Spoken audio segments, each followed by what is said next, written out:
Bismillahirrahmanirrahim. Saygılı, hürmetli, aziz milletimiz. Bugün bizim İslam aleminin, Müslümanların kıymetli ve en büyük olan Miraç gecemizdir. Miraç bizler için hepimiz bunu asırlardan, yıllardan kutladığımız, bizler bildiğimiz, yaşadığımız Miraç gecesi, Peygamber Efendimizin miraca yükselmesi, Rabbimizden görüşen gecedir. Ve bizlere getiren ayetler, namazımızı biz bugün yaşamaktayız ve yaşatmaktayız. Elbet dinimiz bizler için en mukaddes, dinini yaşayan bir toplumun, bir milletin elbette geleceğe çok parlaktır, ümitle ona adım atan bir yoldur. Bildiğimiz gibi her bir asırda o milletin içinde her zaman öyle bir toplum olur ki milletimizi umutsuzluğa yürüten, umutsuzluğa kaptıran, umutsuzluğa aşlayan bir toplum olur, insanlar olur. Ama bizim aziz milletimiz her vakit tarihine baktığımızda elbet dinler ama gene kendine gerek olduğu gibi, kendinin düşündüğü gibi karar alır ve noktayı koyar. Umutsuzluğa katmak, umutsuzluğa kapılmak demek bir insanın ya da bir milletin geleceği karanlık demektir. Böyle bir yalanlara, böyle bir oyunlara elbette ki aldanmak, oynamak ve milletin dininden, geleceğinden, namusundan, şerefinden oynamak kimseye layık değildir. Bizler bunu çok yaxşı bilmekteyiz.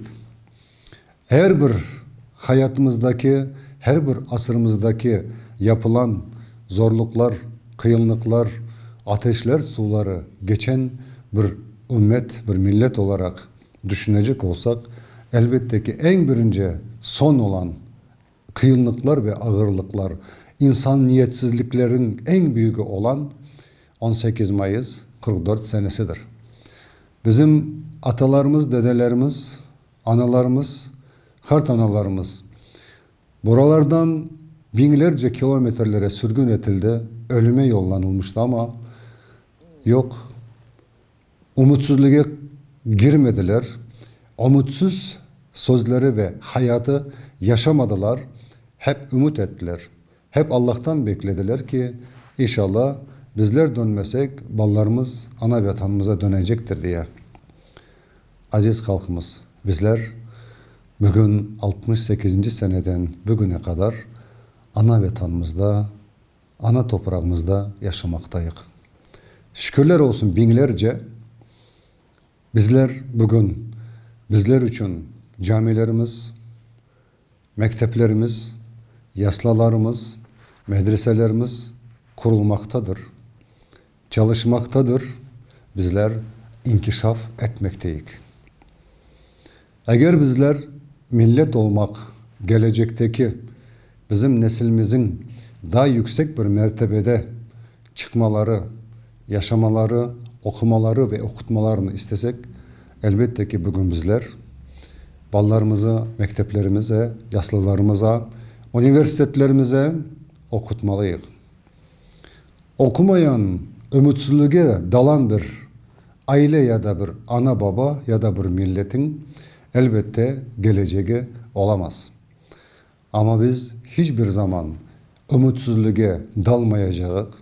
Her zaman ümit ile sabahın sahur vaktinde kalktığımızda namazımıza her zaman ettiğimiz dualarımız o ki Ya Rabbim bizler için hayırlı günler, hayırlı rızk, hayırlı hizmetler ver diye uyanırık ve hayatımızı öyle başlayan bir milletik.